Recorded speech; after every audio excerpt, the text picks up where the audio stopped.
194 of the CRICKETher Weekly.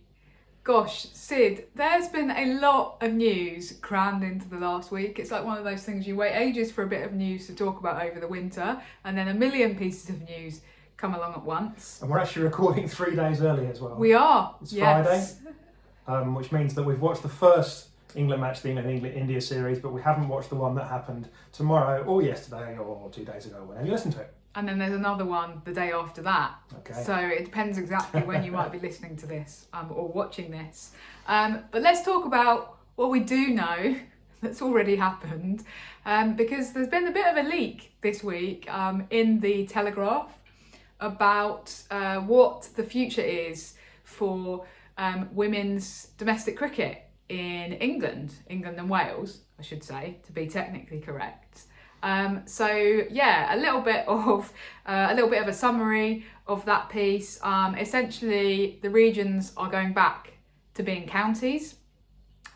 So we've currently got 8 regions, and there will be 8 counties who host the existing teams. And the idea is that they will apply to do that in January. There will be a tender process, and I guess that the ECB will then judge the best 8 applications, and those will be the ones that are successful. Yeah, as Elvis once said, "Love me tender." Oh, Syd. Yeah. That's terrible. So where does that leave us in terms of like change from where we are now, Raf? Particularly for the top players, are they likely to see things change very much, do we think? No, I think probably from a player perspective, things are going to look very similar. One thing that we should say is that none of this is actually coming in until after the 2024 season. So yes, everything season will, after next. Exactly. So everything will look basically the same for the English summer of 2024, and then these changes will come into effect that winter. And so the competitions will still remain the same as well. Yeah, we're still going to have a Charlotte Edwards Cup. Well, I think that's what we're expecting. expecting. Yeah, I don't know that that the Telegraph piece kind of officially committed to that. It said that that was what was likely to happen. So I sense that there's maybe still some things that are a little bit up in the air. But I think from a player perspective, it probably will look fairly similar. Some of the regions very much behave like counties anyway. Not mentioning any names, Thunder. So from that perspective, probably it will look very similar. But we did have a particular comment from Mike Turner, who said, "This move does not fill me with joy." Does it fill you with joy, Syd? I'm not sure it fills me with joy quite, but I think it probably is the right move. I think the key issue with the regions, in terms of like the future, is that the regions have been very successful in the primary thing they were set up to do, which was to develop the cricket from a cricket perspective. But the next step is to develop the women's game from a commercial perspective, so that ultimately the game can stand on its own 2 feet. Ultimately we don't want a game that is being subsidised, by men's international cricket. And so in order to try and achieve that, the regions probably aren't in a position to be able to invest the additional resources they need to turn themselves into sort of operating commercial businesses.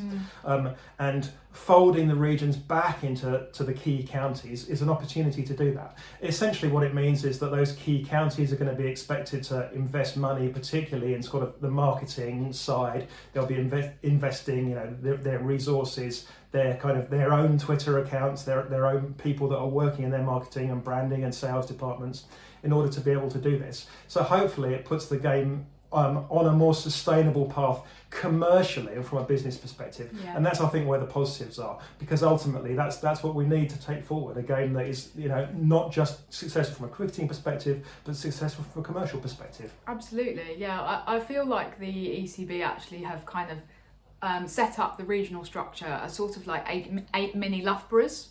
And by Loughborough I mean their kind of elite performance centre. That's a very interesting way of looking at it, actually. Yeah, and so actually it's been all about it's kind of been a first step on the path to professionalisation of the domestic structure, in the sense of actually broadening the number of players who are able to make a living from playing cricket and actually giving them resources to develop as cricketers. But as you say, it hasn't always been smooth, in the sense of, you know, there was an incident last season where I was wanting information about something that was happening at Beckenham. It was when the Stars had named Alice Capsey as their wicketkeeper, and then she wasn't their wicketkeeper, and I wanted to know what was going on, and I had to ring somebody based at the Oval to get them to give me the information that I needed as a journalist. So it hasn't been smooth, in the sense of them not having, the regions not necessarily having much resources beyond actually the ability to have a director of cricket,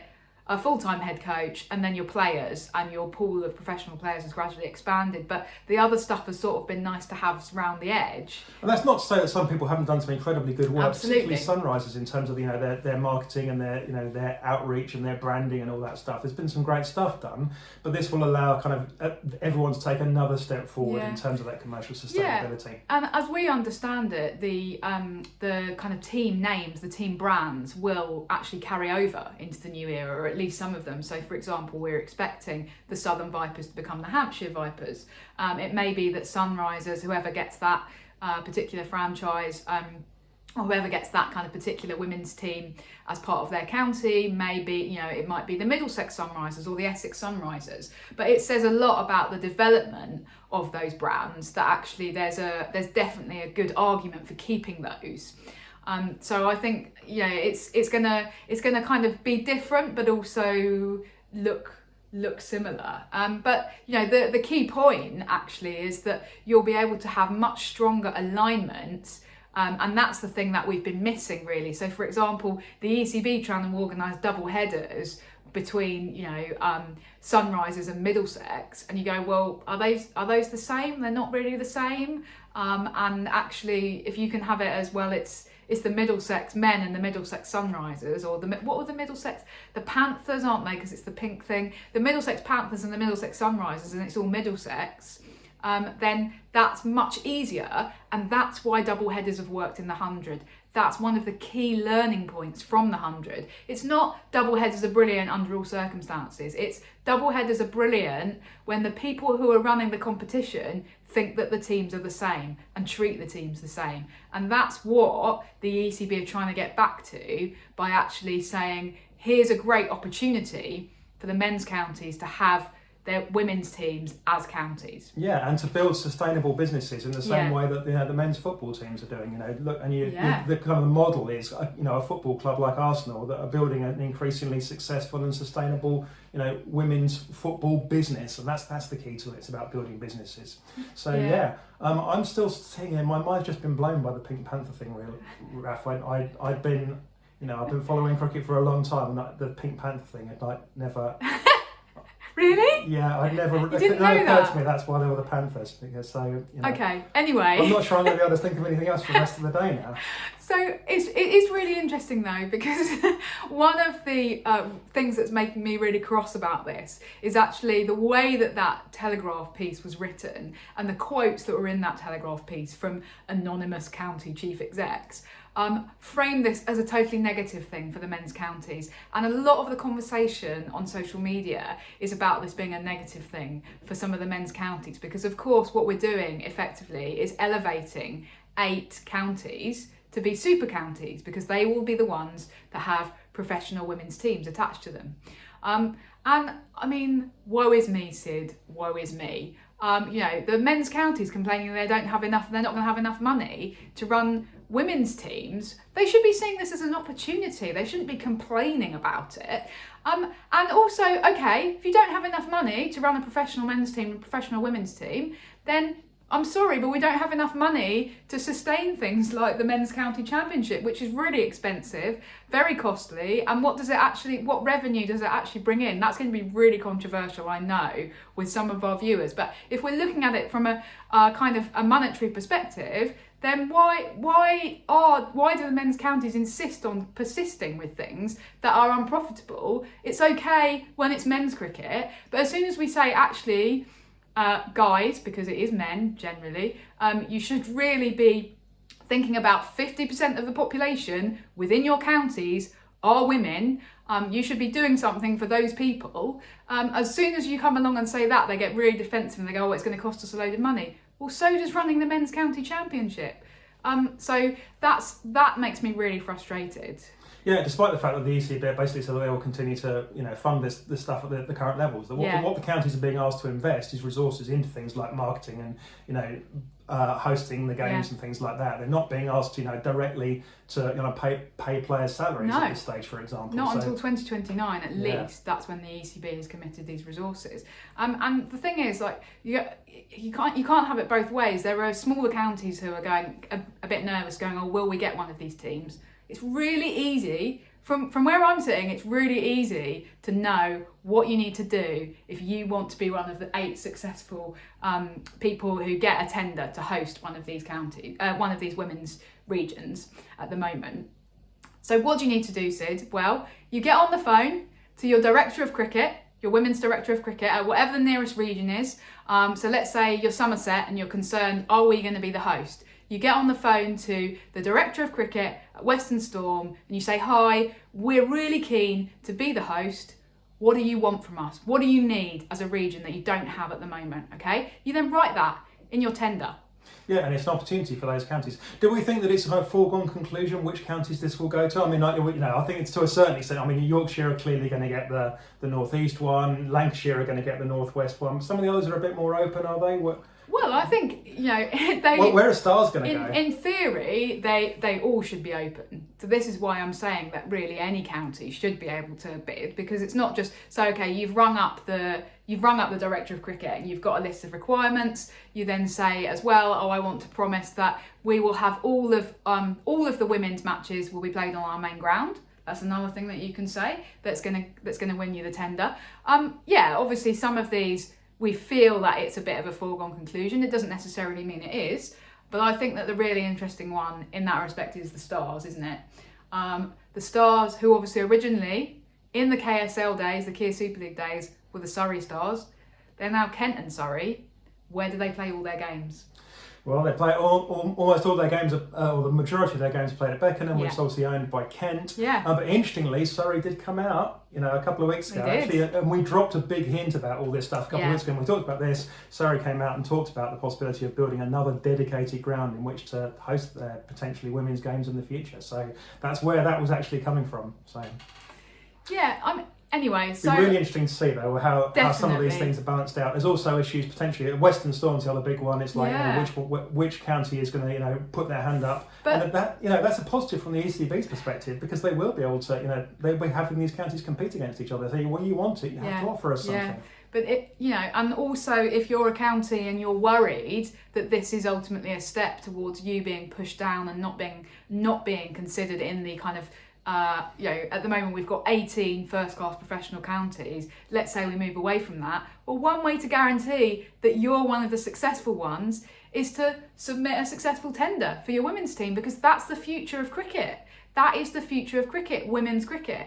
And if you don't have one of these teams, then you've only got half the future. Yeah, exactly. And so, but I also think it's quite easy to see how you would be successful, because there are going to be a lot of men at these counties saying, oh, we couldn't possibly commit to that. But it's not hard to see how you write a successful tender. Anyway, let's wait and see how it all unfolds, Syd. It's absolutely fascinating. The other big bit of news that we've had this week is finally we've got the list of England contracts for the 2023-2024 year. I know it said academic year. You can tell I'm an academic, can't you? But it is. So they run officially, I believe, from 1st of November to 31st of October. So the idea is that after the season ends, then you have like a little bit of leeway, and then basically it's all change. So that's kind of interesting, because you go, well, everyone's had their contract for over a month, and nobody's announced it. And we know that the players have basically known about this since August, and nobody's kind of made any step to announcing it. So the first point is, I'm a bit baffled as to why they've just randomly announced them at this particular point in time. But in terms of the actual kind of changes, the key changes to the contracts list, So Maya Bouchier and Danny Gibson have been added to the list. Sadly, Freya Davies has lost her England contract. Good news for her this week, Syd, and of course you'll be very excited about this news because where's Freya Davies going to be playing next summer? Playing in Orange next summer. For the Vipers, yeah. Yeah, so she'll play when she's available. She's actually, for those that don't know, she's gone back to university to complete her training to be a lawyer. Yep. So she's doing that at the moment. That's her key focus for the next year. But hopefully we will see her play some games next year, kind of in between the university work that she obviously wants to get done to go and be a big shot lawyer. Absolutely brilliant acquisition for the Vipers. Charlotte Edwards she knows how to pick them, doesn't she? And this is fantastic for the Vipers. I do think that Freya Davies has been quite poorly treated by England, I must say. I think it's been a really difficult couple of years for her, and they've really thrown her in and randomly in the middle of series and given her kind of one game or two games here and there, and not really ever given her a chance to show what she could do if she was a kind of mainstay of the side. Look at the Ashes last summer. She just gets one random T20, doesn't do badly. It was a match that England lost. It was that match at Edgbaston, and then doesn't get picked again, and you just go, well, what did she do wrong? So I think that's it's been difficult, and hopefully there's a little bit of resolution there in the sense of now being able to kind of accept that that the contract's gone and doing something else that's exciting for her future. So obviously wish her all the best, but I think it's a sort of a case study of basically how not to manage a player, I think, to be honest, if you're asking me. From a more positive perspective, obviously great to see Bouchier, it's not unexpected, and I guess Danny Gibson is an interesting one as well to be added to the contract list. It's interesting that there are also these 3 development contracts, as they're calling them, that have been issued to Bess Heath. Makes sense, Syd? You happy about that one? Yep. And to Lauren Filer and Mahika Gore. Now the Mahika one is, I guess, she's still at school, she's still young, and they just want to see how she gets on. But the fact that Lauren Filer's got a development contract and Danny Gibson has got a full central contract is kind of interesting. Yeah, I think I told you something about what the selections are likely to be over the next sort of couple of years, and particularly, obviously they're very focused on the T20 World Cup that's coming up. They see Gibson as potentially an important part of that side. I suspect, I wonder if they're seeing her kind of as the new Georgia Ellis. Georgia Ellis went on a lot of England tours. She was selected a lot in squads because they feel like, well, she'll fit in. Reliable. She's if we're down a bowler, we can pick Georgia Ellis. If we're down a batter, we can pick Georgia Ellis. I wonder if Danny Gibson's probably might have that. I mean, and that might mean a tough year for Danny Gibson to a certain extent, because it might mean she gets to warm a lot of benches, but she's still young and she's got an opportunity to kind of come through that way. And and ultimately, Nat Siver will move on because nobody lasts forever, and then that's going to be Danny Gibson's opportunity to step into those shoes. Exciting for her. Obviously, the worry for somebody like Lauren Filer, who is a few years older than Mahika Gore, and has kind of had this slightly perhaps left field call up to England to only be handed a development contract, and also in terms of the squads that she's in on this India tour, she's not in the T20 squad, she is in the Test squad. Is she about to get pigeonholed as a Test specialist? Speak to Kate Cross, that's not a good place to be, because women just don't play enough red ball cricket for that to be something, a situation that you want to be in as a player. So I guess it's an interesting one in terms of where they might see her future. But I guess, there's that middle ground of ODIs as well. As Tammy Beaumont says, we need to fight for the future of ODI cricket. Yeah, so I'll tell you something that viewers might be wondering, Raf, that we've just talked about 2 stories, and in both cases we've said that we've known about these for months. Why didn't we say anything? Why didn't we spill the beans on this? We dropped a few hints about the county changes, but we didn't spill the beans. Why didn't we do that? Yeah, I mean, it's an interesting one, isn't it? I think there are probably 2 different reasons for both of those stories. The reason for not kind of blurting out about the contract changes is because I think that's quite personal to the players, and that's quite hurtful news to hear, for example, that you've lost your England contract. So for us to kind of then sort of preempt that and just release that information into the world when a player might not be expecting that, would actually probably add to the hurt of losing that central contract. So I think that that's something you always have to be aware of in journalism, is who's this going to impact if I release this bit of news? You know, we have to be humane about our journalism as well as just being excited to get a scoop.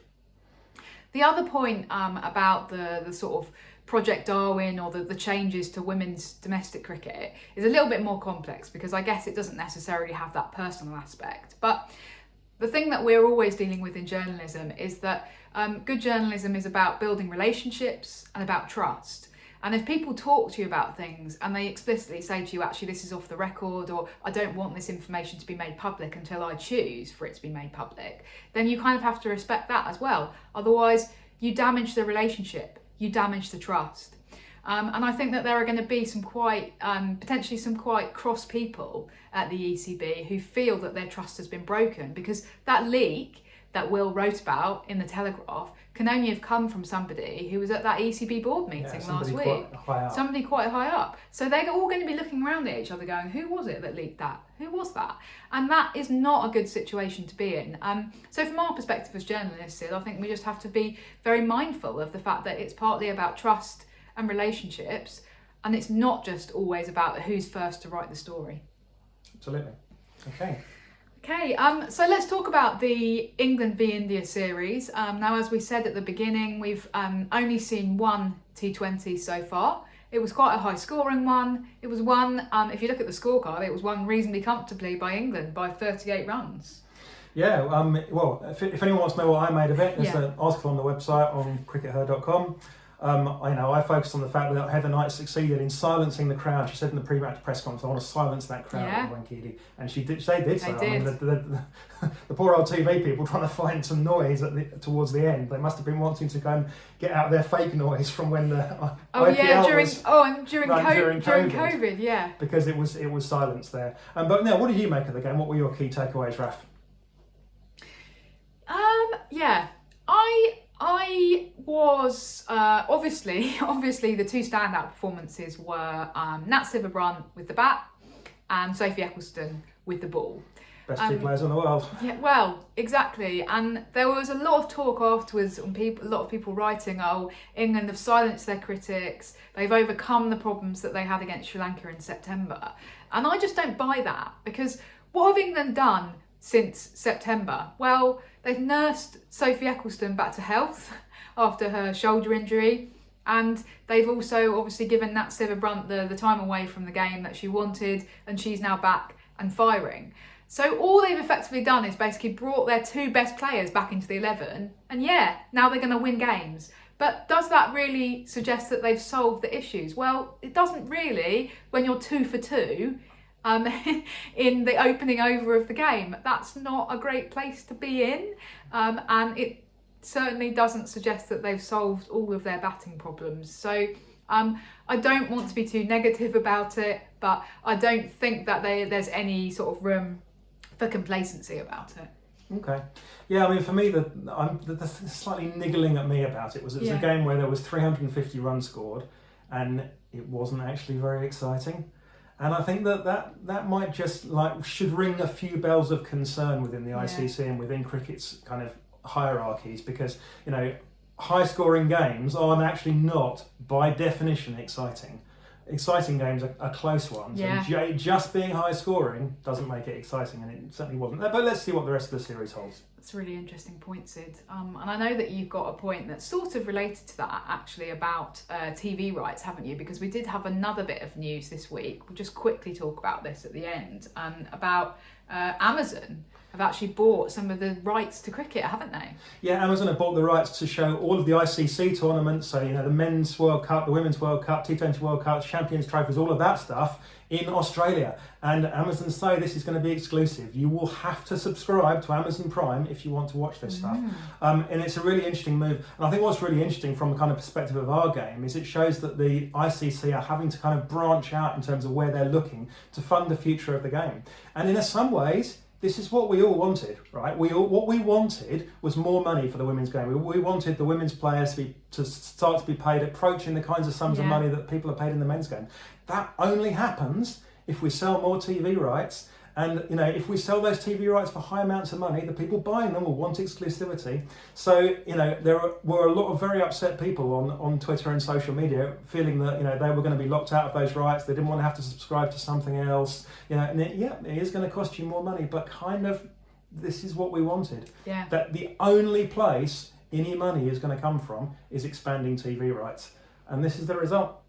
That's really interesting, and I guess ultimately that's where we want the women's domestic game in England and Wales to get to, isn't it? Yeah, I mean, ultimately, we're going to have to pay for those fixtures as well. It's fixtures that we're currently watching kind of low quality YouTube streams on. Ultimately, the only way the women's game is going to pay for itself is if someone sells those rights and makes us pay for them in turn. So we're going to wind up paying for them as well. We're going to want at home to subscribe to something in order to do that. Maybe that'll be Amazon in this country as well.